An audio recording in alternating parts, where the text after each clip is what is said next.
Galaxy News Hour live. देशमा सरकार हुनुको अर्थ हो नागरिकले सरकार हुनुको अनुभूति गर्नु।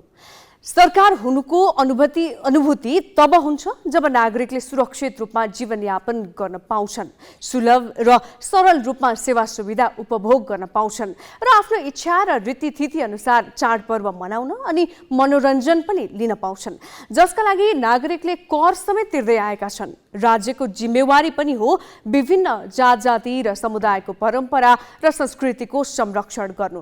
तर हाम्रो सरकार त्यसो गर्न संवेदनशील देखिँदैन। हुन्थ्यो भने सरकारले नागरिकलाई यस्ता चाडबाडमा भन्नुपर्ने हो, तिमी मन खोलेर चाड मनाऊ, म तिम्रा लागि सुरक्षा दिन कटिबद्ध छु। तर सरकारले त्यसो भन्न सक्दैन।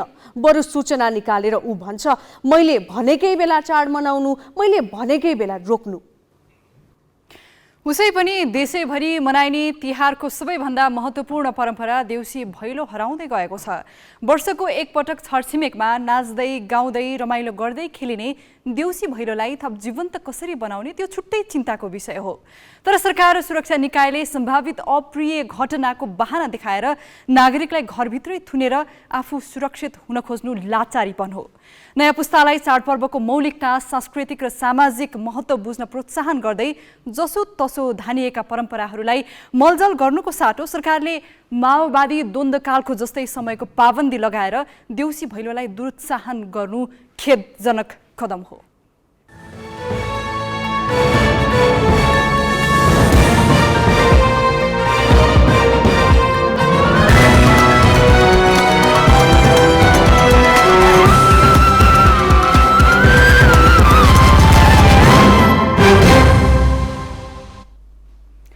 नमस्कार, यो हो गैलेक्सी न्यूज आवर। अब हेडलाइन्स।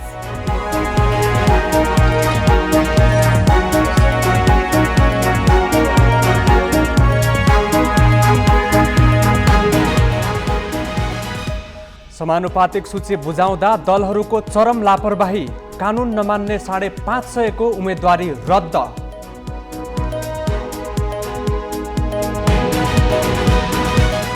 मालपोत र नापी विभागलाई एकीकृत गर्न सरकारी निकायले नै दिएको सुझाव 2 वर्षदेखि दराजमै एउटै कामका लागि अनेक कार्यालय धाउनु पर्दा सेवाग्राही आजित। तिहारमा प्रयोग हुने भाइ मसलाको लागि पनि विदेशकै भर, भारतदेखि ट्युनिसियाबाट आयात। उपभोक्ता भन्छन् महँगीले चाड मनाउनै कठिन। बढ्दो आर्थिक सङ्कटका बीच ऋषि सुनकले सम्हाले बेलायतको बागडोर, पार्टीलाई पनि एकताबद्ध बनाउनु पर्ने चुनौती, सरकार गठनका लागि राजा चार्ल्सको आह्वान। र टी20 विश्वकप क्रिकेटमा श्रीलङ्काद्वारा अस्ट्रेलिया सामु 158 रनको लक्ष्य प्रस्तुत। अस्ट्रेलिया जवाफी ब्याटिङमा।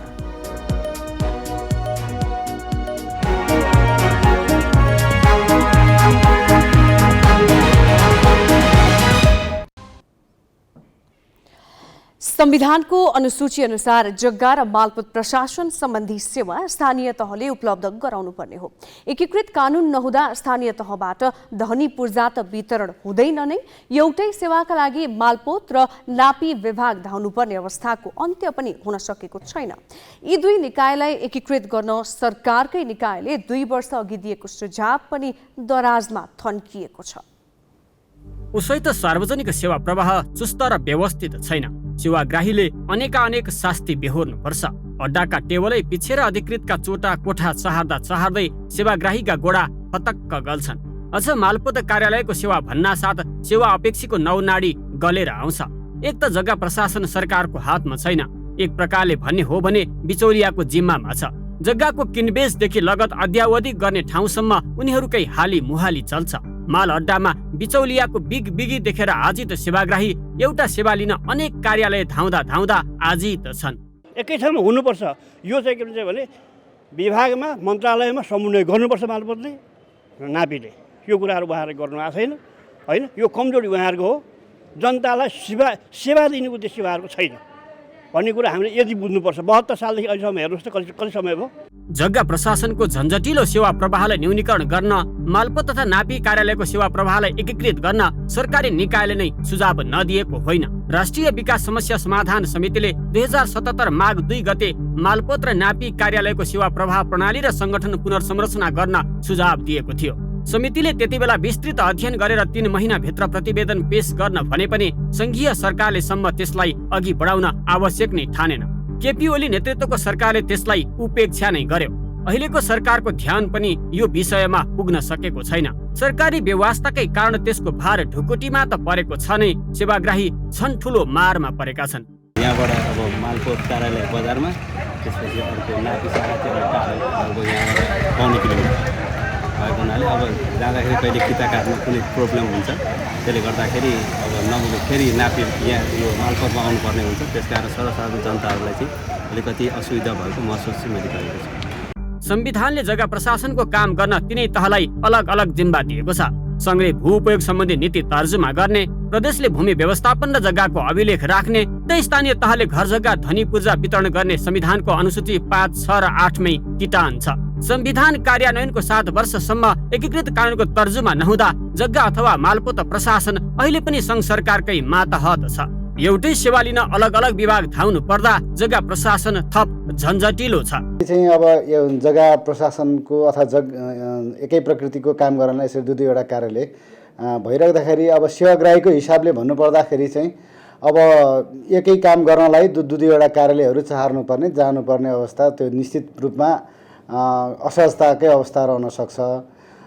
त्यसमध्ये कार्यालयहरूको भौतिक अवस्थितिमा पनि अलि टाढा भएको अवस्थाले एउटा त्यो विषयले पनि चाहिँ अब सेवाग्राहीलाई अलिकति कामकाज गर्नलाई असहज पर्ने धेरै हाम्रा अन्य ठाउँहरू अवस्थाहरू पनि छन्। जग्गा र मालपोत प्रशासन हेर्ने तालुकवाला मन्त्रालय मातहत 6654 दरबन्दी स्वीकृत छ। छुट्टा छुट्टै कार्यालय मार्फत सेवा प्रवाह गर्दा 1848 जनशक्ति अझै अपुग देखिन्छ। एकै प्रकारको सेवा दिने अलग अलग निकाय एकीकृत गर्न सके सरकारको व्ययभार र नागरिकले पाउँदै आएको स्वास्थ्य दुवै कटौती हुनेछ। क्यामेरामा विष्णु थापाका साथमा अक्षर काका, ग्यालेक्सी 4K काठमाडौँ। यसैबीच एउटै कार्य प्रकृति भएको मालपोत र नापी कार्यालयलाई एकीकृत नगरी सेवाग्राहीलाई किन शास्ति दिएको होला भनेर हामीले भूमि व्यवस्था मन्त्रालयका पूर्व सचिव गोपीनाथ मैनालीलाई सोधेका छौँ। हामीले पहिला त त्यो जग्गा प्रशासन भन्ने बित्तिकै एउटाले प्राविधिक काम गर्ने, एउटाले प्रशासनिक काम गर्ने, दुईटा भए। एउटाले स्वामित्वको कुराहरू गरिदिने, एउटाले जग्गाको चाहिँ एरियाहरू हेरिदिने, लोकेसन हेरिदिने र त्यसलाई चाहिँ प्लटिङ गरिदिने र चाहिँ नक्सा बनाइदिने।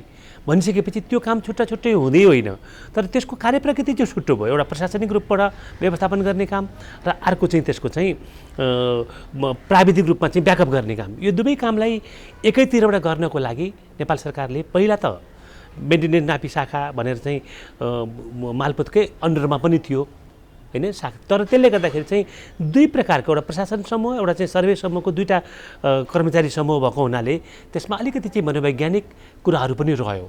पछि फेरि नेपाल सरकारले छुट्टै दुईटा विभाग, पहिला त 3टा विभाग थियो, अहिले 2टा विभाग गर्यो। 2टा विभाग गरी चाहिँ अहिले पनि 2टा विभाग कायम छ। 2टा विभाग कायम गर्दा पनि यो कार्यप्रकृतिको आधारमा यो एउटै काम हो, फरक होइन र बोर्डरहरू सम्बन्धी कुराहरू बाहेक अरू सबै फरक कुराहरूमा आउँदैन थियो। उसो भएदेखि यो कुरालाई चाहिँ एकीकृत गर्नको लागि हामीले केही वर्ष अगाडि म पनि त्यहाँ सचिव भएको बेलामा हामीले के गर्यौँ त, सफ्टवेयर प्रणाली कमन निर्देशक लिएर आएर चाहिँ एउटा सफ्टवेयर प्रणाली डेभलप गर्ने र सफ्टवेयर इन्ट्र्याक्सन गरिसके पछाडि चाहिँ व्यक्ति दुईतिर जान नपर्ने अवस्था क्रिएट गर्नको लागि हामीले त्यो कुराहरू गऱ्यौँ। त्यो पूर्ण रूपमा कार्यान्वयन आइसकेको छैन।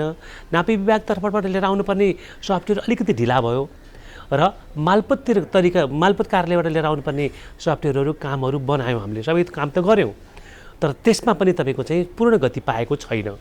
जे होस् आधारहरू दुवै निकायले क्रिएट गरेका छन्, तर त्यसलाई कार्यान्वयनमा चाहिँ फुल पेजमा लगिएको छैन, जसले गर्दाखेरि सेवाग्राही त्यसै पनि मालपोत प्रशासन अथवा जग्गा प्रशासन त्यसै पनि अलि झ्याउलो, अलि बढी जनगुनासो बढी आउने क्षेत्र हो यो।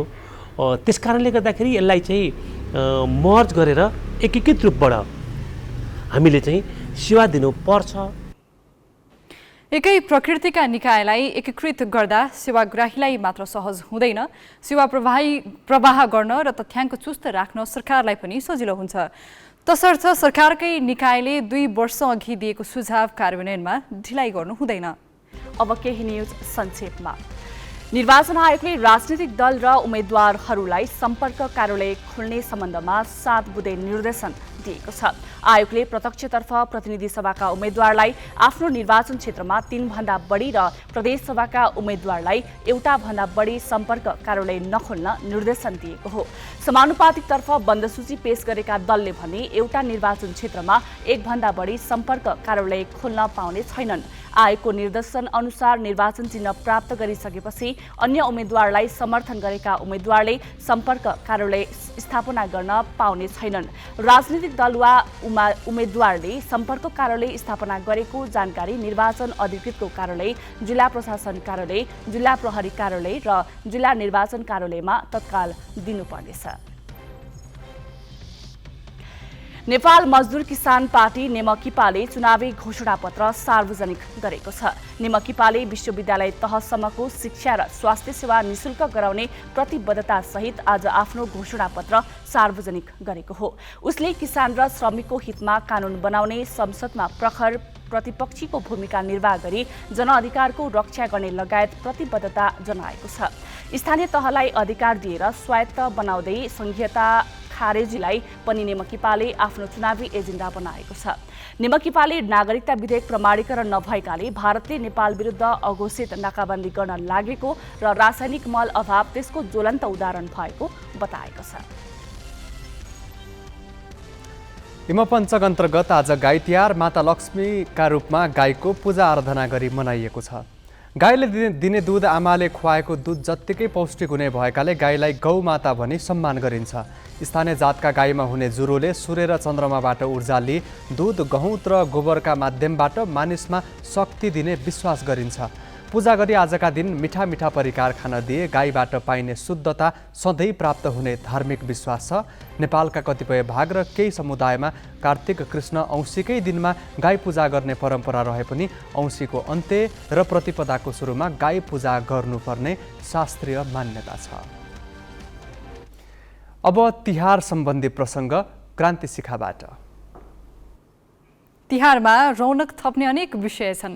दीपावली र पशुपन्छीको पूजादेखि देवी लक्ष्मीको आराधना मात्र होइन, भाइटिका अनि भाइटिकामा प्रयोग हुने भाइ मसला पनि तिहारकै आकर्षण हुन्। दशैँ वा अन्य चाडपर्वभन्दा तिहार पृथक छ। विविध खालका संस्कृतिलाई जोडेर बनाइए जस्तो पर्व हो तिहार। यसको अर्थतन्त्र पनि उस्तै ठुलो छ। दशैँ लगत्तै अर्थात् 3 सातापछि आउने भए पनि यो पर्वले नेपाली अर्थतन्त्रलाई चलायमान बनाउन निकै ठुलो योगदान गर्छ। बहुमूल्य धातु, लत्ता कपडा, झिलिमिली बत्ती, रङदेखि माटोसम्म तिहारको बजारमा बिक्री हुन्छ। बजारलाई सबैभन्दा धेरै तताउने काम चाहिँ भाइ मसलाले नै गर्छ। तिहारको आगमन भइसकेको छ। तिहारमा भाइ मसला किन्नको लागि उपभोक्ता र व्यापारीहरू एकदमै व्यस्त देखिन्छन्। व्यापार कस्तो चलिरहेछ अहिलेको तिहारमा? तिहारमा त अब मान्छे भिड भइहाल्छ होइन। अब हिजोदेखि त धेरै नै छ, आज अलिक कम भयो, 2-4 दिन त।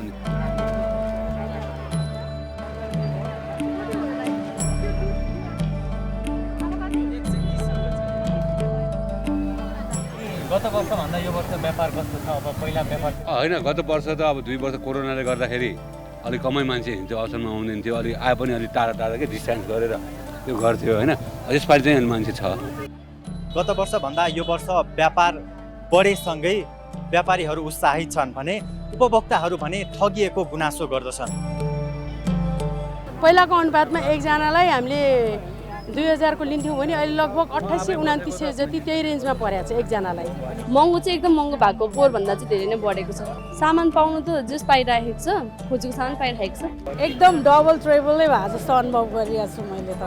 एकदमै हामी जस्तो अब निम्न वर्गीय नै भन्छु होइन, हामी जस्तोले चाहिँ दसैँ तिहार चाडबाडमा न अहिले हत्ते नै छ। अहिले त हम्मे हुन्छ मुस्किल। कस्तो सामानलाई चाहिँ हामीले कति पैसा हाल्ने भने अलिक सजगता अप्नाएर चाहिँ किन्नुपर्छ होला जस्तो लाग्छ। चाडबाड भयो भन्दैमा होइन, अब धेरै जति भन्यो उहाँहरूले त्यति नै हामीले चाहिँ होडबाजी गरेर चाहिँ व्यापारीहरूले कालाबजारी गर्ने अनि हामी जस्तो झन् मारमा पर्ने चाहिँ देख्छु है।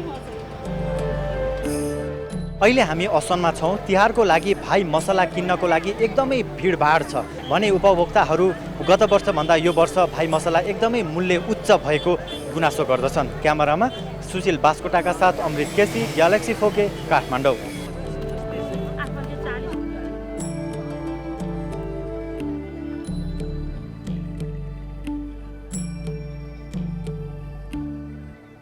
हिन्दू समाजमा यस्ता पर्व उत्सवले आपसी सम्बन्ध र भाइचारा बढाउन मात्रै मद्दत गरेका छैनन्, शरीरका लागि आवश्यक पौष्टिक तत्त्वको आपूर्तिलाई पनि ख्याल गरेको पाइन्छ। जनै पूर्णिमामा क्वाटी, तीजमा खीर र दशैँमा मासु खाए जस्तै तिहारका आफ्नै परिकार छन्। यसमा पनि दिदीबहिनीले दाजुभाइलाई खुवाउने भाइ मसलाको अलग्गै महत्त्व छ। तर पछिल्लो दशकमा स्थानीय उत्पादनभन्दा विदेशबाट आयातित भाइ मसलामा निर्भरता बढ्न थालेपछि यसले राष्ट्रिय अर्थतन्त्रलाई नै प्रभावित पारिरहेको छ। भाइ मसलामा प्रयोग हुने केही वस्तुको आयात स्थिति कस्तो छ? ग्यालेक्सी बिजनेस ब्युरोले तयार पारेको यो सामग्री हेर्नुहोस्। भन्सार विभागका अनुसार बितेको 14 महिनामा नेपालले इन्डोनेसिया, भारत, म्यानमार र मालदिभ्सबाट 2 अर्ब 92 करोडको सुपारी आयात गरेको छ। नेपालमा धेरैजसो सुपारी इन्डोनेसियाबाट आउँछ। मूल्यका हिसाबले सुपारीपछि काजुको आयात बढी भएको देखिन्छ। Bharat, Mozambique, Vietnam, Nigeria, Australia, चीन, हङकङ, जापान, सिङ्गापुर र दक्षिण अफ्रिकाबाट काजु आयात भएको देखिएको छ। हामीले यसबीचमा 1 अर्ब 38 करोडको काजु आयात गरेका छौँ। देशी बदाम भनिने आलमोन्ड पनि 94 करोड 19 लाख भन्दा धेरैको आयात भएको छ। यो भारत, अमेरिका र अफगानिस्तानबाट आएको देखिन्छ। नेपालमै खेतीको राम्रो सम्भावना भएको ओखर किन्न हामीले यही 14 महिनामा 77 करोड 88 लाख रुपियाँ चीन, हङकङ, भारत र अमेरिकालाई तिरिसकेका छौँ। सुकुमेल नेपालमा ग्वाटेमालाबाट आयात हुन्छ।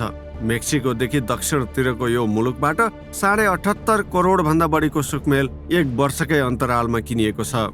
थोरै सुकुमेल छिमेकी भारतबाट पनि आयात भएको छ। भाइ मसलाको अर्को मिठास हो नरिवल। यसबीचमा भारत, मलेसिया, इन्डोनेसिया, नाइजेरिया, श्रीलङ्का र ताइवानबाट 64 करोड 72 लाखको नरिवल आयात भइसकेको छ। दशैंको गरम मसला होस् वा तिहारको भाइ मसला, दुबईमा उस्तै प्रयोग हुने दालचिनी हामीले चीन, भारत र श्रीलङ्काबाट ल्याइरहेका छौँ। यसबीचमा 16.5 करोडको दालचिनी आयात भएको तथ्याङ्क छ।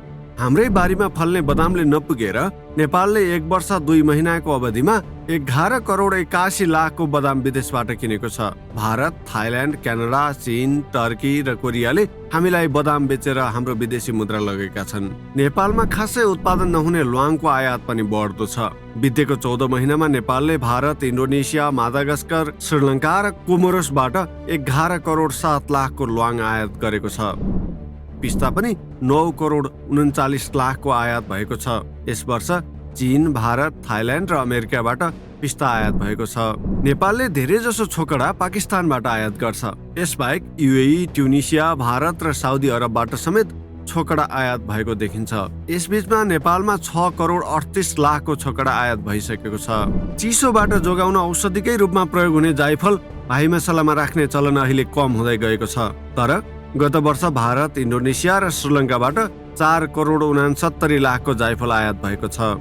मसलामै समेटिने अर्को वस्तु अन्जिरको आयात भने बढ्दो छ। गत वर्ष भारत, अफगानिस्तान, हङकङ र बेलायतबाट 3 करोड 34 लाखको अन्जिर आयात भएको देखिएको छ। तिहारलाई उज्यालो र फूलको पर्व मानिन्छ। तिहारले दाजुभाइ दिदीबहिनीको आपसी सद्भाव र स्नेहलाई थप प्रगाढ बनाउँदै आएको छ। तिहार विभिन्न जात जाति, समुदाय र भूगोलका बीच पनि सद्भावको पर्वका रूपमा फैलदै गएको छ। मादल, सारङ्गी, झ्याम्टा बजाएर खेलिने देउसी भैलोमा पूर्वी पहाडका लिम्बू समुदायले प्रयोग गर्ने च्याब्रुङ बाजाले थप रौनक थपेको छ। लिम्बू संस्कृति संरक्षणमा समेत टेवा पुगेको छ।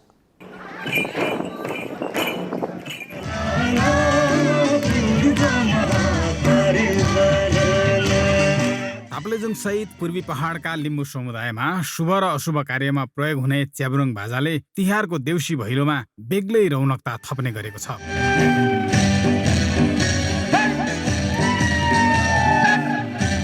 च्याब्रुङ नाचमा युवा युवतीको विशेष आकर्षण देखिन्छ। लिम्बू संस्कृति संरक्षण अभियानमा सबै जात जातिका युवा युवती सहभागी गराउने प्रयास भइरहेको छ। सबै जात जातिको भाइ बहिनीहरू चाहिँ एकदम रुचि हुनुहुन्छ हैन। यसमा चाहिँ अब गुरुङ, तामाङ, नेवार, दलित हैन, सबैजना लिम्बू सबै जातिको हामी समावेश गर्छौँ। सबैजना अझै हाम्रो जातिभन्दा पनि अरू जाति नै धेरै खुसी छन्। अब लिम्बू भाषामा चाहिँ अब भट्याएर चाहिँ आशीर्वाद दिने चाहिँ लारिङ केक भनेर हैन आफ्नो जातबाट चाहिँ दिने गरेको छ। सबैको सहभागिता जुटाउन च्याब्रुङ नाचमा हिजो आज अन्य गीत र भाकामा पनि रमाइलो गर्न थालिएको छ।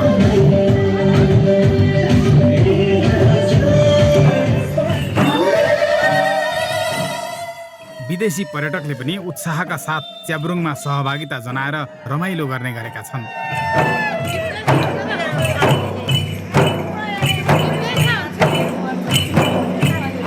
सबैको सहभागिताका कारण उज्यालो र फूलको पर्व तिहारले आपसी सद्भाव र धार्मिक सहिष्णुतालाई थप बलियो बनाएको आभास मिलेको छ।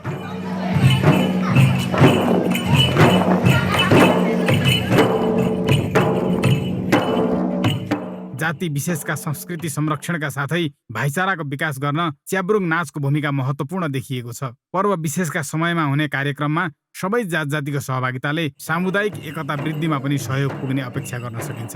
ताप्लेजुङबाट देवराज गुरुङको रिपोर्ट।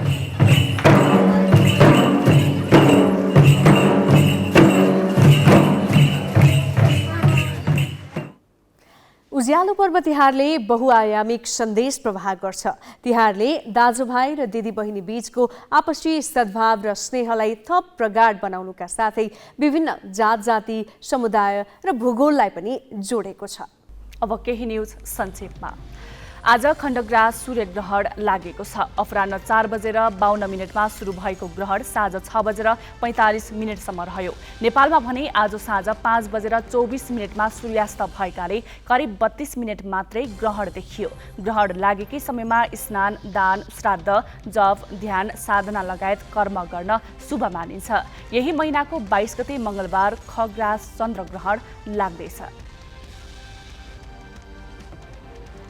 भारतको राजधानी नयाँ दिल्लीमा वायु प्रदूषण बढेको छ। दीपावलीको भोलिपल्ट आज बिहान दिल्लीको एयर क्वालिटी इन्डेक्स 353 पुगेको हो।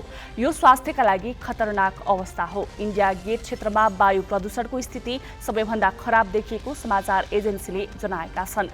आजको प्रदूषण 4 वर्ष यताको तथ्याङ्क हेर्ने हो भने कम भएको समाचार एजेन्सीहरूले जनाएका छन्। दिल्लीमा सन् 2020 मा एयर क्वालिटी इन्डेक्स आजसम्मकै सबैभन्दा बढी 414 पुगेको थियो भने 2019 मा 382 मापन गरिएको थियो। दीपावलीका अवसरमा पटका पड्काउँदा वायुको अवस्था झन खराब भएको हो।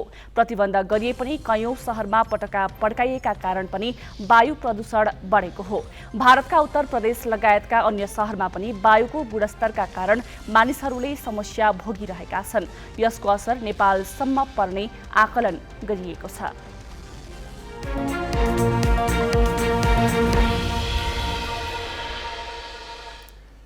नेपालसँग बङ्गलादेशले 50 मेगावाट बिजुली खरिद गर्ने भएको छ। बङ्गलादेशकी प्रधानमन्त्री शेख हसिनाले नेपालसँग बिजुली खरिद गर्ने बारे जानकारी दिएकी हुन्। बङ्गलादेशका लागि नेपाली राजदूत घनश्याम भण्डारीले आज गरेको शिष्टाचार भेटवार्तामा प्रधानमन्त्री हसिनाले पहिलो चरणमा 50 मेगावाट बिजुली किन्ने बताएको दूतावासले जनाएको छ। सन् 2040 सम्म 9000 मेगावाट बिजुली खरिद गर्ने बङ्गलादेशले यसअघि नै सार्वजनिक गरिसकेको छ। शिष्टाचार भेटमा शिक्षा, पर्यटन, ऊर्जा, व्यापार र पारवहन लगायतका विषयमा कुराकानी भएको दूतावासले जारी गरेको विज्ञप्तिमा उल्लेख छ। प्राविधिक परीक्षणका लागि माथिल्लो तामाकोशी जलविद्युत आयोजनाबाट एक साता विद्युत उत्पादन बन्द गरिएको छ। आयोजनाको प्राविधिक परीक्षणको लागि जलाशय र सुरुङको पानी खाली गर्नुपर्ने भएकाले बन्द गरिएको हो। पूर्ण प्राविधिक परीक्षण सक्न 8 देखि 10 दिन लाग्ने प्रवर्धक कम्पनीले जनाएको छ। प्राविधिक निरीक्षणका लागि 3 विदेशी परामर्शसहित आयोजनाका सबै प्राविधिक कर्मचारी आयोजना स्थलमा छन्। आयोजनाबाट 456 मेगावाट विद्युत उत्पादन हुँदै आएको छ। जलाशय र सुरुङको पानी खाली गर्नुपर्ने हुँदा तामाकोशी नदीमा पानीको सतह गडबड भइरहने भएकाले सतर्क रहन आयोजनाले तल्लो तटीय क्षेत्रका बासिन्दालाई अनुरोध गरेको छ। समानुपातिक उम्मेद्वारको बन्द सूचीमा दलहरूले निकै लापरवाही गरेको पाइएको छ। कानुनको धज्जी उडाउँदै मनपरी गर्नेलाई आयोगले सूचीबाटै हटाएको छ। यस सम्बन्धी प्रसङ्ग सोनिका अर्यालबाट। निर्वाचन आयोगले यसपटक समानुपातिकको बन्द सूची पेश गर्न 2 दिनको समय दिएको थियो। सूची सच्याउन समेत पर्याप्त समय दिएको थियो। त्यो समयमा राजनीतिक दलहरूले निर्वाचन आयोगमा बुझाएको समानुपातिकको सूची सच्याए पनि, तर दलहरूले आफ्नै दलका उम्मेद्वारको सूची आयोगमा बुझाउँदा गरेको लापरवाही यतिसम्म देखियो कि आज सूचीमा रहेका 550 जना उम्मेद्वारको उम्मेदवारी नै खारेज भएको छ। निर्वाचन आयोगले दलहरूले समानुपातिक बन्द सूची पेश गर्नु अघि नै स्थानीय तहको निर्वाचनमा प्रतिस्पर्धा गरेर पनि आयोगमा खर्च विवरण नबुझाउनेलाई उम्मेद्वार हुन नपाउने निर्णय गरेको थियो। निर्वाचन आयोगले गरेको निर्णयसँगै उम्मेद्वार बन्न कानुनले तय गरेको प्रावधान समेत दलहरूले ख्याल गरेनन्, जसको परिणाम प्रतिनिधि सभातर्फ 48 दलले पेश गरेका 2436 र प्रदेश सभातर्फका 4057 उम्मेद्वार मध्ये 550 जनाको उम्मेदवारी रद्द भएको छ। हामीले यो बन्द सूची जाँचबुझ गर्दाखेरि प्रचलित कानुनले तोकेको योग्यता नपुगेका विभिन्न क्याटेगोरी बनाएर चाहिँ हामीले जाँचबुझ गर्दाखेरि कुल 550 जना व्यक्तिहरूको त्यो योग्यता नपुगेको कारणबाट आयोगले त्यो बन्द सूचीबाट नाम हटाउने निर्णय गरेको छ। उम्मेदवारी खारेज हुनेमा 369 जना स्थानीय तहको निर्वाचनमा खर्च विवरण नबुझाएर उम्मेद्वार बनेकाहरू हुन्। उनीहरूलाई जरिवाना तिर्न आयोगले कार्तिक 5 गतेसम्म मौका दिएको थियो। अन्य भने मतदाता नावलीमा नाम नभएको, उम्मेद्वार बन्न उमेर नपुगेको, लिङ्ग फरक परेको, दोहोरो दलबाट उम्मेदवारी परेका लगायतका कारणले उम्मेदवारी रद्द भएको छ। उमेर नपुगेका 52 जनाहरू भेटिए। त्यस्तै गरी दोहोरो उम्मेदवारी परेका 66 जना भेटिए। मतदाता नामावलीमा नै नाम नभएका 6 जना थिए भने जुन प्रदेश सभामा सम्बन्धित प्रदेश अन्तर्गतकै मतदाता नामावलीमा नाम हुनुपर्ने थियो त्यो नभएका 12 जना व्यक्तिहरू भेटिए। त्यस्तै लैङ्गिक पहिचान नै फरक पारेका, महिलालाई पुरुष र पुरुषलाई महिला भनी बन्द सूचीमा उल्लेख गरेका 37 जना व्यक्तिहरू थिए भने कागजात नै नभएका जस्तो नागरिकताको प्रमाणपत्र, मतदाता परिचय पत्र लगायतका डकुमेन्टहरू नभएको आधारमा 6 जना भेटिए। त्यस्तै आयोगले यो भदौ 31 गते स्थानीय तहको निर्वाचन खर्च नबुझाएकाहरूको हकमा जरिवाना तोकेको थियो। त्यो जरिवाना नबुझाउनेहरूमध्ये 369 जना यो बन्द सूचीमा समावेश भएको देखियो। समानुपातिकको सूचीमा परेका उम्मेद्वार विरुद्ध आयोगले असोज 23 देखि 29 सम्म उजुरी माग गरेको थियो। प्रतिनिधि सभातर्फ 12 र प्रदेश सभातर्फ 15 वटा उजुरी परेका थिए। परेका उजुरीमाथि छानबिन गर्दा कानुन बमोजिम अयोग्य देखिएका उम्मेद्वारको नाम सूचीबाट हटाउने निर्णय आयोगले गरेको हो। आयोगले हटाएको नामको सट्टा दलले अन्य उम्मेद्वार राख्न पाउने छैनन्। क्यामेरामा सञ्जय घिमिरेका साथ अङ्गराज नेउपाने, ग्यालेक्सी फोके, काठमाडौँ। पर्यटक भिसा र व्यवसाय भिसाको आवरणमा नेपालभित्र नै अधिकांश चिनिया नागरिकले विभिन्न किसिमका अपराध गर्दै आएका छन्। कल सेन्टरको नाममा साइबर अपराधदेखि एटिएम लुट्ने, मानिसहरूलाई ठगी गर्ने, अन्य साइबर अपराध गर्ने, गैरकानुनी माध्यमबाट आपराधिक लाभ लिने लगायत मानव बेचबिखनसम्म गर्ने गरेका प्रहरीकै तथ्याङ्कले देखाएको छ। गत साउन 9 गते काठमाडौँको तीनकुनेमा चिनिया नागरिकले सञ्चालन गरेको कल सेन्टरमा प्रहरीले छापा मार्यो। घर भाडामा लिएर चिनिया नागरिकले सञ्चालन गरेको स्काई वर्ल्ड सर्भिस प्रणालीबाट साइबर अपराध गरेको आरोपमा प्रहरीले 1 जना चिनिया नागरिकलाई पक्राउ गर्यो। त्यहाँ 1100 भन्दा बढी युवा युवतीले काम गरिरहेको खुलासा भयो। प्रहरी स्रोतका अनुसार भारतमा पनि कल सेन्टर चलाएर पक्राउ परेका चिनिया नागरिक हु युएया र डिङले भारतबाट थुनामुक्त भएपछि स्थलमार्ग हुँदै नेपाल छिरेर स्काई लाइन वर्ल्ड सर्भिस खोलेको प्रहरी अनुसन्धानबाट खुल्यो। यसअघि रूपन्देहीको तिलोतमा, भक्तपुरको सानोठिमी, काठमाडौँको पुरानो बानेश्वर, सामाखुसी, महाराजगञ्ज लगायतका स्थानबाट समेत प्रहरीले चिनिया सञ्चालक र त्यहाँ कार्यरत नेपाली कामदारलाई पक्राउ गरेर मुद्दा चलाएको थियो। 2 वर्ष अघि पनि कल सेन्टरका नाममा आपराधिक आर्थिक लाभ लिने गतिविधि गरेको आरोपमा काठमाडौँको मनमैजू, बाँसबारी र बुढा नीलकण्ठ क्षेत्रबाट प्रहरीले 122 जना चिनियालाई एकैपटक नियन्त्रणमा लिएको थियो। साइबरको माध्यमबाट मनी लन्ड्रिङ अपराध गर्ने सो गिरोहलाई अध्यागमन विभागले जरिवाना तिराएर चीनको जिम्मा लगाएको थियो। जबरजस्ती करणी उद्योग मुद्दाका फरार प्रतिवादी चिनिया नागरिक 45 वर्षीय ली छेनलाई प्रहरी वृत्त थानकोटले गत जेठमा पक्राउ गर्यो। चन्द्रगिरी नगरपालिकाका जेनजोङ मेसिनरी म्यानुफ्याक्चरिङ कम्पनी प्रणालीका सञ्चालक रहेका छेनले 2078 फागुन 26मा आफ्नै कम्पनीको कार्यालयभित्र एक युवतीमाथि जबरजस्ती कराउने प्रयास गरेको जाहेरी प्रहरी वृत्त थानकोटमा परेको थियो। छेन हाल पूर्वपक्षका लागि थुनामा छन्। चिनिया नागरिकको अपराध श्रृङ्खला यतिमै सीमित छैन। सुन, डलर, वन्यजन्तुका अङ्ग, जडीबुटी तस्करी, ह्याकिङ, मानव अपहरण, हत्या प्रयास, मानव बेचबिखन, लागु औषध तस्करी, अनलाइन ठगी, जुवा तथा गेम सेन्टर तथा अवैध चिकित्सकीय अभ्याससम्म फैलिएको छ। कल सेन्टरहरू लाई सञ्चालन गरेर नेपाली नागरिकहरूलाई बन्धक बनाएर जबरजस्ती बन्धक बनाएर पनि अपराध गरिरहेको छ भन्ने चाहिँ आएको छ र यसमा हामीले चाहिँ गम्भीर रूपमा हामी अनुसन्धान थालेका छौँ भने केही चाहिँ ह्युमन स्मग्लिङ जस्तो चाहिँ हाम्रो केही नेपाली चेलीहरूलाई चाहिँ बिहा गरेर फेक बिहा गरेर लाने, लगिसकेपछि चाहिँ एक किसिमले चाहिँ अनि बन्धक बनाएर हैन जबरजस्ती चाहिँ श्रममा लगाउने काम पनि चाहिँ यिनीहरूले गरिरहेको छ। यस्तो प्रकारका अपराधहरू चाहिँ यिनीहरूले चाहिँ विगत भन्दा चाहिँ यो चाहिँ केही बढेर गएको छ। पछिल्लो 5 वर्षमा भिजिट भिसा र बिजनेस भिसामा नेपाल छिरेका 64 चिनिया नागरिक विभिन्न अपराध गरेको आरोपमा पक्राउ परेका छन्। आर्थिक वर्ष 2073-74मा 5 जना, 2074-75 मा 24 चिनिया नागरिक प्रहरीको फन्दामा परेका थिए। प्रहरीले आर्थिक वर्ष 2075-76 मा 10 चिनिया नागरिक, 2076-77 मा 12, 2077-78 मा 10 र आर्थिक वर्ष 2078-79 को पुससम्ममा 13 चिनिया नागरिकले अवैध मदिरा बेच्ने, जुवा तास खेलाउने, मानव बेचबिखन गर्ने, एटिएम फोर्ने र कल सेन्टर चलाउने जस्ता आपराधिक गतिविधिमा संलग्न भएको आरोपमा पक्राउ गरेको तथ्याङ्क छ। चिनिया नागरिकले सामान्य तरिकाले नेपालको भिसा पाउने र उनीहरू व्यापारिक तथा पर्यटकीय भिसा लिएर नेपाल आउने अनि आपराधिक गतिविधिमा संलग्न हुने गरेको प्रहरीका पूर्व अधिकारीहरू बताउँछन्। हाम्रो अध्यागमन कानुन र सुरक्षा प्रणालीमै कमजोरीका कारण चिनिया नागरिकले नेपाललाई अपराध अखडा बनाउने कोसिस गरेको बुझाइ प्रहरीका पूर्व अधिकारीको छ। कुन चिनियाहरू कुन भिसामा आयो, म्याद समय सकिएर गयो कि गएन, नेपालमै छ कि छ भने कहाँ छ, के गर्दैछ भन्ने कुरो ती विदेशी नागरिकहरूको ट्र्याक रेकर्ड हेर्ने सिस्टम चाहिँ नि अत्यन्त कमजोर छ। टिआइए आगमन बिन्दुमा चाहिँ नि केही वर्ष अगाडि जडान भएको तपाईँको बायोमेट्रिक तपाईँको कुनै पनि विदेशीहरूको चाहिँ रेकर्ड हेर्ने जुन सिस्टम छ त्यो जडान त चाहिँ नि भएको छ भन्ने कुरो आयो हैन 2-3 वर्ष 4 वर्ष अगाडि। तर त्यसको चाहिँ नि तपाईँको कार्यान्वयन अध्यागमन कानुन अत्यन्त कमजोर छ। काठमाडौँ लगायत शहरमा तेब्बर भाडा तिरेर चिनिया नागरिक शङ्कास्पद गतिविधिमा संलग्न रहेको प्रहरीका उच्च अधिकारीहरू बताउँछन्। भिसामा कडाई नहुनु, सजिलै दिने भिजिट भिसा र कमजोर अनुगमनका कारण विदेशीहरूले नेपालमा आपराधिक गतिविधि गरिरहेको पाइएको हो। ग्यालेक्सी फोकेका लागि क्यामेरामा सञ्जय घिमिरे र जय तामाङका साथमा शिखा श्रेष्ठ, काठमाडौँ।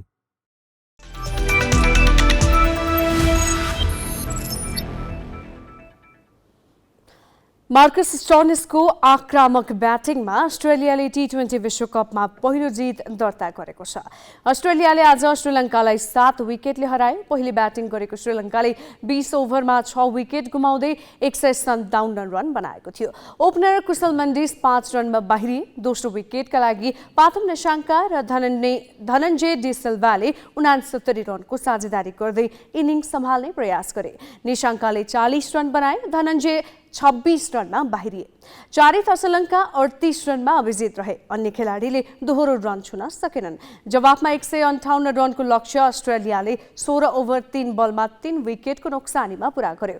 पाँचौं क्रममा ब्याटर स्टोनिसले 18 बलमा 4 चौका र 6 छक्का सहित अभिजित 59 रन जोडे। पहिलो खेलमा न्युजिल्यान्डसँग हारेको अस्ट्रेलियाको यो पहिलो जित हो। स्किपिङ अर्थात् डोरी खेल अहिले त्यति देखिँदैन, हराइसक्यो भन्दा पनि हुन्छ। खेलको रूपमा भन्दा कतिपयले शारीरिक तन्दुरुस्तीका लागि खेल्ने गरेका छन्। तन्दुरुस्तीका लागि खेल्न सुरु गरेका फिलिपिन्सका 35 वर्षीय एक युवाले 28 वर्षमा दोस्रो पटक गिनिज बुकमा नाम लेखाउँदैछन्। फिलिपिन्सका रायन ओलोन्जोले गिनिज बुकमा दोस्रो पटक नाम लेखाउन लागेका छन्। गिनिज बुकमा नाम लेखाउने कारण भने डोरी खेल हो। उनले 3 महिना अघि 40,980 पटक डबल अन्डर स्किपिङ गरेर नाम लेखाएका थिए। त्यतिखेर उनले 12 घण्टासम्म स्किपिङ गरेका थिए। यो स्किपिङमा शरीरको वरिपरि 2 पटक डोरी पार गर्नुपर्छ। उनी अहिले दोस्रो कीर्तिमानको नजिक छन्। उनले 3,731 पटक क्रस ओभर स्किपिङ गरिसकेका छन्। यसमा हातलाई क्रस गर्नुपर्छ। कीर्तिमान राखेको प्रमाणपत्र पाउन भने बाँकी छ। यसअघि 2,405 पटक स्किपिङ गर्नेको नाममा यो कीर्तिमान थियो। एकपछि अर्को कीर्तिमानका कारण उनले स्किप म्यानको उपनाम पाएका छन्। उनी पहिलेदेखि नै डोरी खेलका शौखिन भने होइनन्। शारीरिक तन्दुरुस्तीका लागि उनी फिटनेस सेन्टरमा गएर व्यायाम गर्थे, तर कोभिड महामारीका बेला लकडाउन भएपछि फिटनेस सेन्टर खुलेनन्। त्यसपछि उनले तन्दुरुस्तीका लागि डोरी रोजे। त्यही डोरीले उनको नाम गिनिज बुकमा लेखाएको हो। उनी तेस्रो कीर्तिमानको योजनामा छन्। भन्छन् शारीरिक रूपमा चुस्त रहन डोरी उत्कृष्ट माध्यम हो। भारतमा करिब 200 वर्ष शासन गरेको बेलायतको शासन सत्ताको बागडोर भारतीय मूलका ऋषि सुनकले सम्हालेका छन्। बढ्दो आर्थिक सङ्कटका बीच सुनक प्रधानमन्त्री बनेका हुन्। उनलाई राजा चार्ल्सले बकिङहम दरबारमा बोलाएर सरकार गठनका लागि आह्वान गरेका छन्। 42 वर्षको उमेरमा प्रधानमन्त्री बन्न सफल भए पनि सुनकका लागि आगामी दिन भने सहज छैनन्। बेलायतमा एकै वर्षमा तेस्रो पटक प्रधानमन्त्री फेरिएकाले सुनकको कार्यकाल चुनौतीपूर्ण हुने ठानिएको छ। बेलायतमा 200 वर्षको अवधिमा सुनक सबैभन्दा कान्छा प्रधानमन्त्रीका रूपमा मंगलबार डाउनिङ स्ट्रिट प्रवेश गरे। उनी 3 वर्ष अघि बोरिस जोन्सनको सरकारमा अर्थमन्त्री थिए। सरकार प्रमुखका रूपमा उनले अब सबैभन्दा पहिला देशको खस्कँदो अवस्थामा रहेको अर्थतन्त्रलाई सम्बोधन गर्नुपर्नेछ। उनले 40 वर्ष यताकै उच्च मुद्रास्फीतिलाई सम्बोधनका साथै टोरी पार्टीलाई एकताबद्ध गर्नुपर्नेछ। सोमबार टोरी सांसदहरूले कन्जर्भेटिभ पार्टीको नेता चयन गरेपछि सुनकले देशले गहिरो आर्थिक सङ्कटको सामना गरिरहेको बताएका थिए। त्यसो त आर्थिक चुनौतीको सामना गर्ने वाचा उनले यस अघि नै गरिसकेका छन्। प्रधानमन्त्रीको पदभार ग्रहण गरेपछि डाउनिङ स्ट्रिटबाट देशका नाममा सम्बोधन गर्दै उनले पूर्ववर्तीले गरेका गल्ती नदोहोर्याउने बरु सुधारका कदम चाल्ने प्रतिबद्धता जनाएका छन्। उनले जोन्सनले प्रधानमन्त्रीका रूपमा हासिल गरेका उपलब्धिप्रति सधैँ धन्य हुन्छु पनि भनेका छन्। सुनक भारतका प्रतिष्ठित उद्योगपति तथा इन्फोसिस कम्पनीका संस्थापक एनआर नारायण मूर्तिका ज्वाइँ हुन्। उनले सन् 2009 मा अक्षता मूर्तिसँग विवाह गरेका थिए। उनी सन् 2015 देखि सुनक योर्कशायरको रिचमन्डबाट कन्जर्भेटिभ पार्टीका सांसद छन्। सन् 1980 मा बेलायतको ह्याम्पसायरको साउथह्याम्पटनमा जन्मिएका सुनकले अक्सफोर्ड विश्वविद्यालयमा दर्शन, राजनीति र अर्थशास्त्र पढे। कलेज विदाका बेला रेस्टुराँमा वेटरका रूपमा काम पनि गरे। अमेरिकाको स्ट्यानफोर्ड विश्वविद्यालयमा एमबीए गरे। सन् 2001 देखि 2004 सम्म गोल्डम्यान स्याक्स ब्याङ्कमा विश्लेषकका रूपमा काम गरे। पछि उनी आर्थिक लगानी सम्बन्धी विशेष कोष हेज फन्डमा साझेदार बने। सन् 2018 को जनवरीदेखि सन् 2019 को जुलाईसम्म उनी आवास, सामुदायिक तथा स्थानीय सरकार मन्त्रालयमा संसदीय उपसचिव थिए। सन् 2020 को फेब्रुअरीमा अर्थमन्त्री नियुक्त सुनक जोन्सनको क्याबिनेट छोड्ने पहिलो मन्त्री हुन्। उनी ब्रिटेनका धनी सांसद मानिन्छन्। सुनकका हजुरबा भारतबाट बेलायत गएका थिए। बाबुआमा भने पूर्वी अफ्रिकाबाट बेलायत आएका हुन्। सुनकको भारतसँग पुर्ख्यौली साइनो त छ नै, पारिवारिक सम्बन्ध पनि छ। उनकी पत्नी अक्षतासँग अहिले पनि भारतीय नागरिकता छ। अक्षता केही समय अघि बेलायतमा कर तिर्ने विषयमा विवादमा परेकी थिइन्। कोभिड महामारीका बेला बेलायतको अर्थतन्त्र हाँकेका सुनकलाई बेलायतीहरूले त्यतिबेलै भावी प्रधानमन्त्रीका रूपमा हेर्न थालेका थिए। जोन्सनको राजीनामापछि कन्जर्भेटिभ पार्टीको नेताको दौडमा 1.5 महिना अघि सुनकलाई लिज ट्रसले पछाडि पारिन्। तर ट्रसले 45 दिनमै प्रधानमन्त्री पदबाट राजीनामा दिइन्। ट्रस मंगलबार प्रधानमन्त्रीका रूपमा अन्तिम सम्बोधन गरेर विदा भएकी छन्। International bureau galaxy 4K। हामी ग्यालेक्सी न्युज आवरको अन्त्यमा छौँ। जाँदा जाँदै हेडलाइन्स।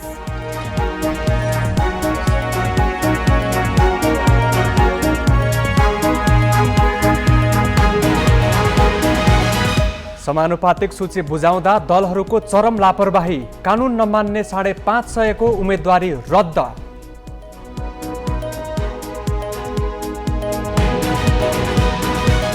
मालपोत र नापी विभागलाई एकीकृत गर्न सरकारी निकायले नै दिएको सुझाव 2 वर्षदेखि दराजमै एउटै कामका लागि अनेक कार्यालय धाउनु पर्दा सेवाग्राही आजेत।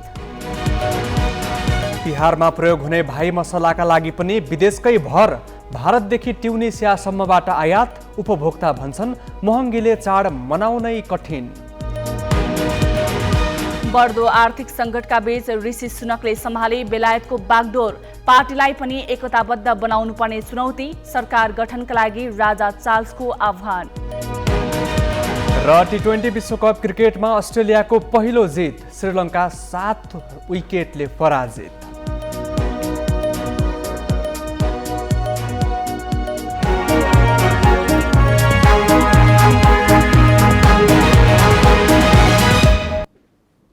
आजलाई ग्यालेक्सी न्युज आवर सकियो। नमस्ते।